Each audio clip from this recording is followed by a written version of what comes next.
Olá, eu sou o André Seiji, o meu TCC é nas áreas térmicas, com a professora orientadora Anice, através da Pontifícia Universidade Católica do Paraná. Obrigado.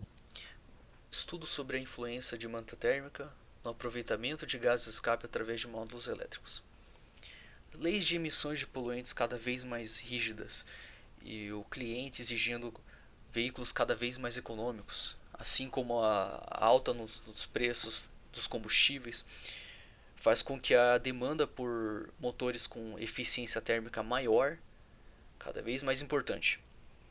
Então, do potencial do combustível, cerca de 35% da energia é desperdiçada na forma de calor de gás do escape sendo jogada para a atmosfera. 35%. A indústria vem tentando capitalizar esse potencial, através de motores turbocompressores, ciclo Brayton, que é composto por todos o condensador, evaporador, todos os componentes ali. Porém, o meu trabalho é focado na utilização de tag. O que é uma tag? Tag é um arranjo de módulos termoelétricos. Módulos termoelétricos são módulos em que a diferença de temperatura entre as suas duas faces gera energia elétrica. Na figura eles são representados pelos os corpos em preto, sendo que o corpo em cinza é a estrutura da tag. Então, Dutra e Mello fizeram um trabalho em 2014 testando um módulo termoelétrico parecido com esse, e eles contemplaram que das quatro faces, três teriam os módulos termoelétricos, a superior não tem, pois ela está em contato com a parte de baixo do carro. No meu caso, eu considerei 10 módulos termoelétricos por face, totalizando 30. E a posição que ele é instalado é no silencioso intermediário após o catalisador, pois é uma seção linear grande, e por ser após o catalisador ela não vai influenciar no controle de emissão de poluentes. Então é uma posição menos intrusiva possível para o sistema do carro. Então a posição que ela fica visualmente é essa. Então o objetivo do meu trabalho, bom, primeiro, o estudo de Dutra e Mello contemplou que, como havia pouca diferença de temperatura entre o lado externo e o lado interno dos módulos, ou seja, o calor estava atravessando para fora da estrutura do tag, houve pouca geração de energia. Então, o questionamento aqui que eu fiz é: se houvesse uma forma de barreira térmica, manta térmica, haveria uma maior diferença de temperatura, com o lado quente ficando mais quente e o lado frio ficando mais frio, e portanto haveria uma geração de energia maior? Então, esse é o objetivo 1. E o objetivo 2 é analisar esse perfil de temperatura ao longo do tempo numa situação de partida frio na pós-madrugada. Tanto o objetivo 1 quanto o objetivo 2, eu fiz 4 cenários, que são sem manta térmica. Esse cenário só serve como uma padronização para os outros três, para fazer a comparação.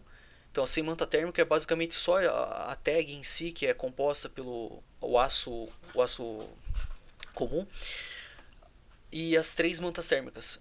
A fibra de vidro e a poliestireno expandido são isolantes térmicos, e o aço inox não é um isolante térmico.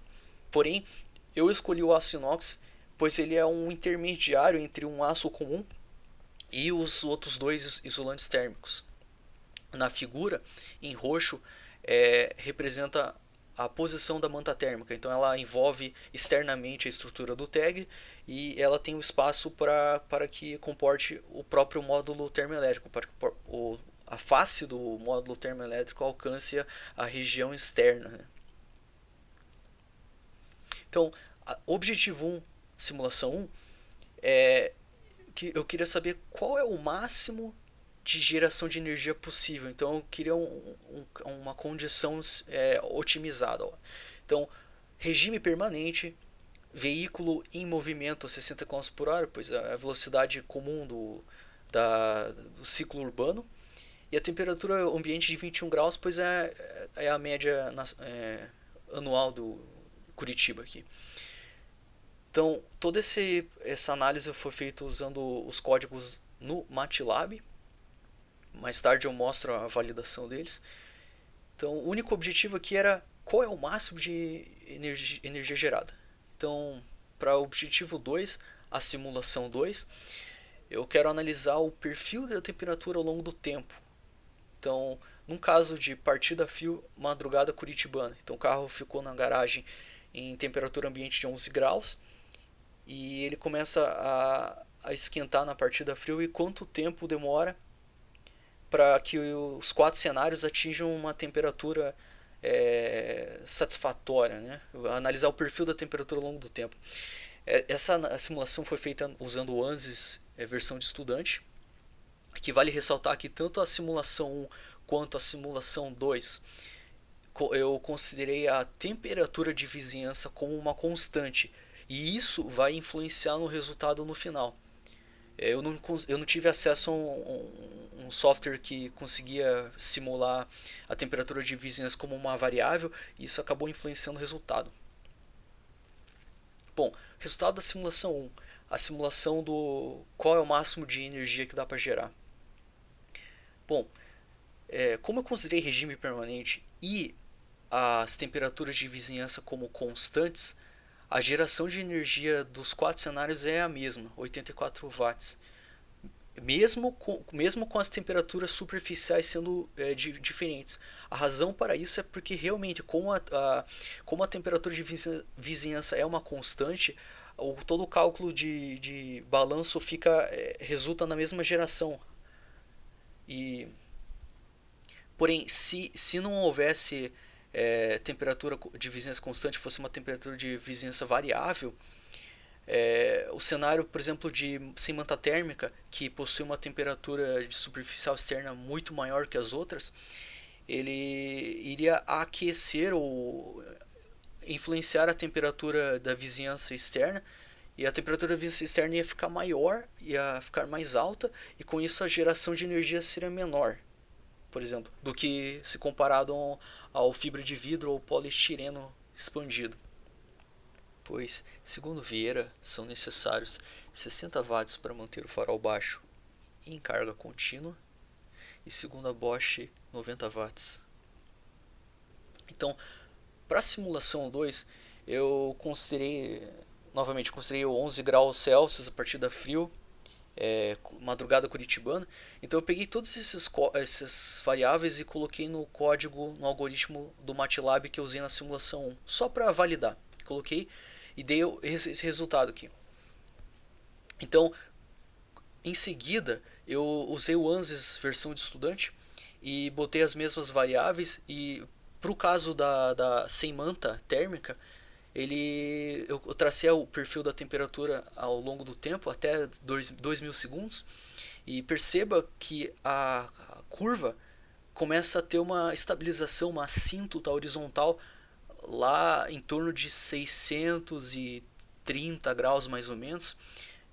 Embaixo eu coloquei na tabela esse gráfico, os dados dela. Então, de fato, há uma estagnação em cerca de 625 graus, sendo que no meu algoritmo do MATLAB ele considerou que há estagnação em 631 graus. Então há um erro bem baixo, cerca de 1%, validando o algoritmo usado no MATLAB na simulação 1. Porém, esse não é o objetivo. O objetivo mesmo era analisar os 4 cenários. Perceba aqui que realmente há uma proximidade de temperatura. Acredito eu que se eu botasse o ANSYS para rodar em tempos maiores de 2000 segundos, de fato ia chegar mais próximo ainda de 631 kelvins. Então, o objetivo aqui é comparar os 4 cenários de manta térmica. Reparem que o aço inox e o sem manta acabaram por ter um resultado bem parecido de perfil de temperatura, porém a fibra de vidro e o poliestireno tiveram resultados muito melhores, muito mais baixos, né, de temperatura ao longo do tempo. E a razão para isso é que o coeficiente de condutividade térmica tanto do fibra de vidro como do poliestireno é na casa dos decimais. É muito baixo. Enquanto que o mesmo coeficiente para sem manta e aço inox, né, são maiores de 40, assim, são muito grandes. Então essa tabela aqui compara a diferença, as maiores diferenças de temperatura. Então, por exemplo, em T180 segundos para o sem manta deu 440 e para o poliestireno deu 290, você já tem uma diferença de temperatura de 150 kelvins aí. Então, se a temperatura de vizinhança fosse uma variável, ela acabaria sofrendo influência dessa temperatura superficial mais alta, e com isso a temperatura de vizinhança ia aumentar e a geração de energia seria menor. A simulação 1 obteve 84 watts de geração de energia, o que é suficiente para manter o farol de luz baixa aceso. Além disso, as temperaturas de superfícies foram diferentes para os 4 cenários. Porém, como considerei a temperatura constante, a temperatura de vizinhança constante, a geração acaba sendo a mesma para todos, pois a geração de energia acaba dependendo exclusivamente da temperatura de vizinhança.